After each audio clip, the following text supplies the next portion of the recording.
आपको पता है इंदिरा गांधी के जमाने में नसबंदी करने का फैसला कर लिया गया था पॉपुलेशन कंट्रोल करने के लिए कि मर्दों को भी जो है ना नसबंदी करा दी जाए, यानी इनको बच्चे पैदा होने की सलाहियत खत्म कर दी जाए। इसमें मेन मसला आता था तो मुसलमानों का, मुसलमानों क्या हराम है, नहीं मानेंगे।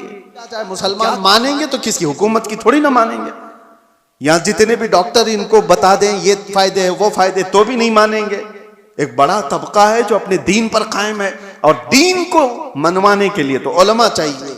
तो सीधे मदरसे गए, बड़े बड़े मदरसों में, और फतवा लिया, वहां से फतवा लिया बड़े बड़े मदरसों से कि हाँ हुकूमत वक्त के हालात के एतबार से जायज है, बंद करा सकता है आदमी। कई उलमा फतवा दे चुके, लेकिन उसके बाद भी हिंदुस्तान पर असर नहीं हो रहा था, क्योंकि हुकूमत ने देखा था कि इनके ऊपर ज्यादा असर बरेली का है। तो बरेली पहुंचे, लेकिन बरेली में कोई ऐरा गैरा नहीं बैठा था, आला हजरत का शहजादा बैठा हुआ था, हुजूर मुफ्ती आजम हिंद रदी अल्लाह तआला अन्हु, जो मुत्तकी परहेजगार आलिम दीन मुत्तकी बनकर दिखाए। इस जमाने में कोई एक मेरे मुफ्ती आजम का तकवा छोड़कर, मेरे अजीजों, उनके पास जब ये सवाल गया तो आपने जो जवाब दिया वो मौजूद है। एक बार नहीं कहा उन्होंने, पूरे दलाइल के साथ लिखकर नीचे लिखा नसबंदी हराम है, हराम है, हराम है, और जो मेरे मुस्तफा ने हराम किया वो कयामत तक हराम है। अब ये निकला, हुकूमत को पता चला कि एक मौलवी से पूरा मसला खराब हो सकता है, क्या किया जाए, छपने से बंद कर दिया जाए। लेकिन जो चीज अल्लाह पहुंचाना चाहता है वो किसी के बंद करने से कभी नहीं रुकता, कभी नहीं रुकता। प्रेस को जला दिया गया था बरेली शरीफ में, जिस जगह से ये फतवा शाया हुआ, प्रिंटिंग प्रेस, प्रेस जला दिया गया, प्रेस के मालिकान को कब्जे में लिया गया, गिरफ्तार किया गया, और जो दीवारों पे जाकर फतवा चिपका रहे पुलिस पकड़ पकड़ कर ले जा रही है। कहां रुकने वाली चीज कहां है? पूरे हिंदुस्तान में आग की तरह बात फैल गई कि आला हजरत के शहजादे ने फतवा दिया है कि नसबंदी हराम है। सब मिलकर के एक तरफा ऐलान किए, हम हुकूमत के इस फैसले को नहीं मानते, ये हमारे दीन का हिस्सा है। थोड़े दिन हुआ, मुसलमानों को तकलीफें आई, उलमा गिरफ्तार हुए, लेकिन चंद ही दिनों के बाद खबर आई कि लेडी तख्त से उतर गई, हुकूमत ही गिर गई। तो मेरे अजीजों, एक बात याद रखो, ताकत और पावर के जरिए से पूरी दुनिया पर असर कायम किया जाता है।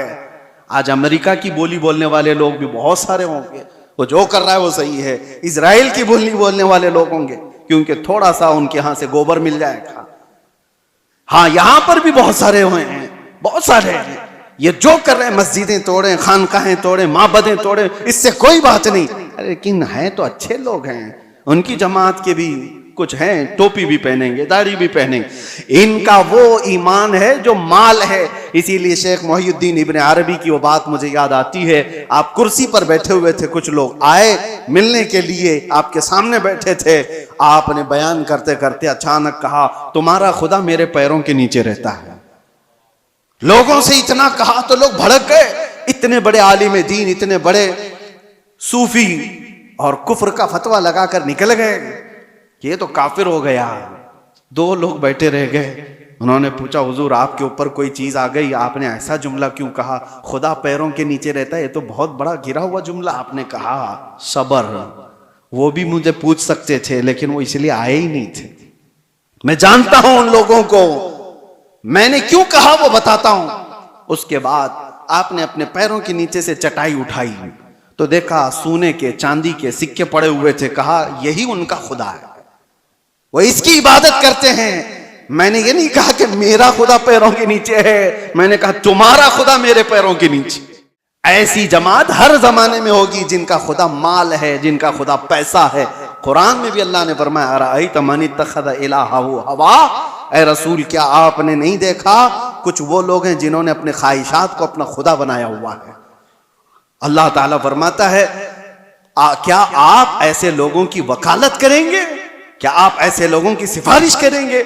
ये वो लोग हैं, अल्लाह फरमाता है, इनहुम इल्ला कल अनआम बल हुम अदल, ये तो जानवरों से भी ज्यादा गुमराह लोग हैं।